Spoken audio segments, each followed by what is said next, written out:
But then indeed, when you did not know God, you serve those which by nature are not gods. But now after you know God, or rather are known by God, how is it that you turn again to the weak and beggarly elements to which you desire again to be in bondage?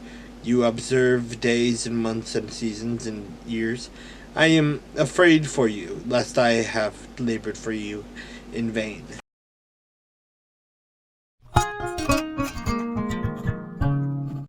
After these things, Paul departed from Athens and went to Corinth, and he found a certain Jew named Aquila, born in Pontus, who had recently come from Italy with his wife Priscilla, because Claudius had commanded all the Jews to depart from Rome, and he came to them. So because he was not of the same trade, he stayed with them and worked for by occupation. They were tent makers, and he reasoned in the synagogue every Sabbath and persuaded both Jews and Greeks. When Silas and Timothy had come from Macedonia, Paul was compelled by the Spirit and testified to the Jews that Jesus is the Christ. But when they opposed him and blasphemed, he shook his garments and said to them, "Your blood be borne by your own heads. I am clean from now on. I will go to the Gentiles." And he departed from there and entered the house of a certain man named Justus, one who worshipped God, whose house was next door to the synagogue. Then Crispus, the ruler of the synagogue, believed on the Lord with all his household, and many of the Corinthians, hearing, believed and were baptized. Now the Lord spoke to Paul in the night by a vision. Do not be afraid, but speak and do not keep silent. For I am with you, and no one will attack you to hurt you, for I have many people in this city. And he continued there 1 year and 6 months, teaching the word of God among them. When Galileo was a proconsul of Achaia, the Jews with one accord rose up against Paul and brought him to the judgment seat, saying, "This fellow persuades men to worship God contrary to the law."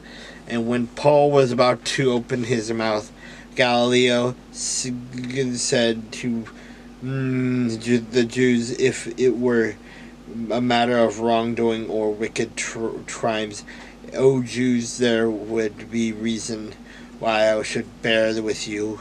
But if it is a question of words and names and your own law, look to yourselves, for I do not want to be a judge of such matters." And he drove them from the judgment seat. Then all the Greeks took Sosthenes, the ruler of the synagogue, and beat him before the judgment seat. But Galileo took no notice of these things. So Paul still remained a good while. Then he took leave of the brethren and sailed for Syria. And Priscilla and Aquila were with him. He had his hair cut out off the centuria, and he had taken a vow. And he came to Ephesus and left them there. And he himself entered the synagogue and reasoned with the Jews. When they answered him to stay a longer time with them, he did not consent, but took leave of them, saying, "I must by all means keep this coming feast in Jerusalem, and I will return again to you, God willing." And he sailed from Ephesus.